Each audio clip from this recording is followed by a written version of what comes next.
کله کله په کرکټ کې داسې کېږي چې نیم بجاړي میچ ته او نیم به ورته خاندي. خو نن چې د افغانستان د ټیم څومره موږ تعریف وکړو په مقابل د انډیا کې چې نن په دغه درې وړو میچونو کې افغانستان ټیم ښه پرفارم شو کړی دی. خو نن چې افغانستان کم فایټ وکړو د انډیا سره، کوم مقابله وکړه د انډیا سره، کم سخته مقابله د انډیا سره وکړله چې 202 سکور ډېر غټ سکور و چې روهیت شرما ځان ته ډېر زیات غره او ډېر زیات تکبر یې کوو په ننني میچ کې.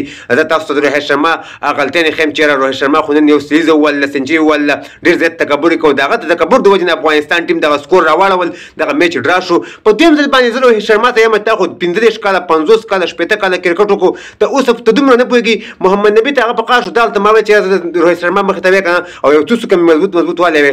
محمد نبي ته وایي چې تا ولې رننګ وکړو.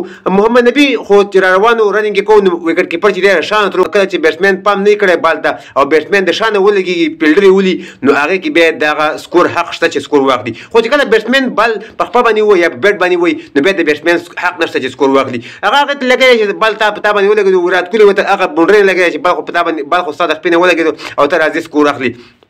ولکه په شرمونې وشرمېږي، تا خو 50 کاله 60 کاله کرکټ وکړو، ته خو دنیا نمبر 1 بیټسمین سوچ نه کار واخلي چې محمد نبي په خپه باندې ولګېدو. ښه بهرحال نن افغانستان بهترین پرفارم شو کو 202 سکور چې کوم چیز شو، رحمان الله ګربز او ابراهیم ځدران چې کوم سټارټ واغوستو. افغانستان نن ثابته کړله چې افغانستان د ون ډے ورلډ کپ چې کوم 2023 مو شو، څلور میچونه افغانستان وګټل، افغانستان، انګلند، سریلانکا، نیدرلند، کوم بل کوم ټیم ته شکست ورکړی، خو بهترین پرفارم شو کو په دغه ورلډ کپ کې. د هغې نه وروسته افغانستان ټیم په دغه T20 سیریز کې ثابته کړه چې افغانستان ټیم کولی شي چې غټو ټیمونو سره سیریزونه واخلي او افغانستان ټیم کولی شي چې 212 سکور پورې 260 سکور پورې 200 سکور پورې افغانستان سره دغه بیټینګ شته او چیس کولی شي. رحمان الله ګربز 50 سکور وکړه، ابراهیم ځدران 50 سکور وکړه، ګلبدین نایب صرف په یو باندې 15 سکور وکړه. خاص کارکردګي هم چې په هغه بهترین پرفارم شو کو. په اخري اوور کې 18 سکور 9 سکور پاتې میچ ډرا طرف ته بوت، یو بهترین پرفارم شو کو. هغه نه علاوه کوم راشو ابراهیم ځدران هم ښه بیټینګ کړی، محمد نبي وسره 14 سکور وکړل. دغه نه وروسته بیا هغه میچ سپر اوور ته لاړو. سپر اوور کې افغانستان ټیم 14 سکور وکړه، انډیا ټیم 14 سکور وکړه. دویم سپر اوور کې افغانستان ته هغه یو ټارګټ ورکړ، ډېر کم ټارګټ خو دغه میچ اصل کې د افغانستان په نصیب کې نه و، افغانستان ته په تقدیر کې نه و لیکلی. افغانستان میچ وبیلو. د افغانستان د کرکټ فینس ته، د افغانستان مینوال ته ډېر مبارک شه په دغه ننني فایټ باندې چې افغانستان د دومره غټ ټیم سره دومره غټ فایټ وکړو چې زه تاسو ته ویلی نه شم. نن افغانستان دغه میچ بېل نه دی بلکې افغانستان دغه ټول سیریز ګټلی دی په دغه ننني میچ باندې، په دغه نننۍ خواري باندې چې افغانستان 212 سکور ډېر غټ هدف دی.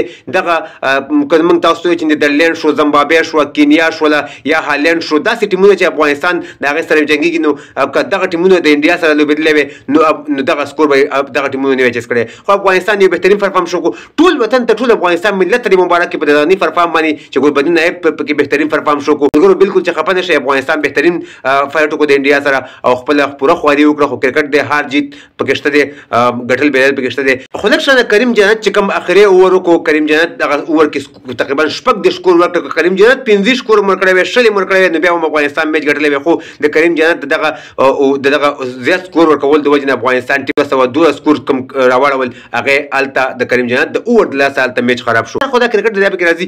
تاسو هم راسره خپله رایه ضرور په کمنټ کې شریک کړئ چې افغانستان ټیم نن څنګه لوبه وکړه، ستاسو خوښه شوه، ستاسو خوښه نه شوله د انډیا په خلاف باندې. د ویډیو کتلو ډېره مننه. ویډیو مخکې ملګرو سره ضرور شریک کړئ او که تاسو هم د افغانستان په دغه ښه پرفارم باندې خوشحاله شوي وئ نو دغه ویډیو سره لایک هم کړئ او مخکې ملګرو سره ضرور شریک کړئ چې افغانستان یو بهترین پرفارم شو کو د انډیا خلاف باندې.